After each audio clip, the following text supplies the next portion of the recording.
وإذ قال موسى لفتاه لا أبرح حتى أبلغ مجمع البحرين أو أمضي حقبا فلما بلغا مجمع بينهما نسيا حوتهما فاتخذ سبيله في البحر سربا فلما جاوزا قال لفتاه آتنا غداءنا لقد لقينا من سفرنا هذا نصبا قال أرأيت إذ أوينا إلى الصخرة فإني نسيت الحوت وما أنسانيه إلا الشيطان أن أذكره واتخذ سبيله في البحر عجبا قال ذلك ما كنا نبغ فارتدا على آثارهما قصصا فوجدا عبدا من عبادنا آتيناه رحمة من عندنا وعلمناه من لدنا علما قال له موسى هل أتبعك على أن تعلمني مما علمت رشدا قال إنك لن تستطيع معي صبرا وكيف تصبر على ما لم تحط به خبرا قال ستجدني إن شاء الله صابرا ولا أعصي لك أمرا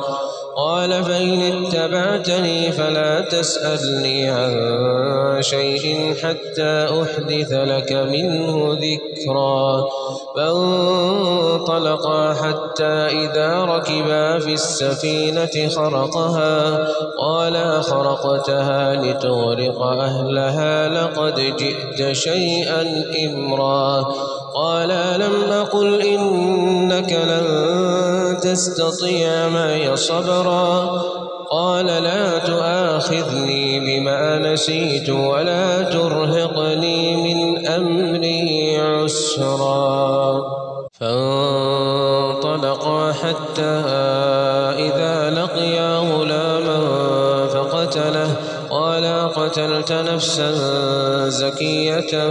بغير نفس لقد جئت شيئا نكرا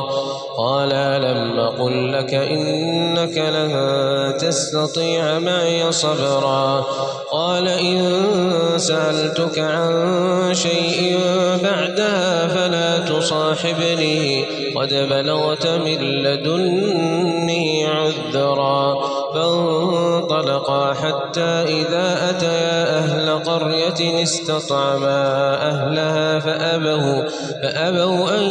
يضيفوهما فوجدا فيها جدارا يريد أن ينقض فأقامه قال لو شئت لاتخذت عليه أجرا قال هذا فراق بيني وبينك سأنبئك بتأويل ما لم تستطع عليه صبرا أما السفينة فكانت لمساكين يعملون في البحر فأردت أن أعيبها وكان وراءهم ملك يأخذ كل سفينة غصبا وأما الغلام فكان أبواه مؤمنين فخشينا أن يرهقهما طغيانا وكفرا فأردنا أن يبدلهما ربهما خيرا منه زكاة وأقرب رحما وأما الجدار فكان لغلامين يتيمين في المدينة وكان تحته كنز لهما وكان أبوهما صالحا فأراد ربك أن يبلغا أشدهما ويستخرجا كنزهما رحمة من ربك وما فعلته عن أمري ذلك تأويل ما لم تسطع عليه صبرا.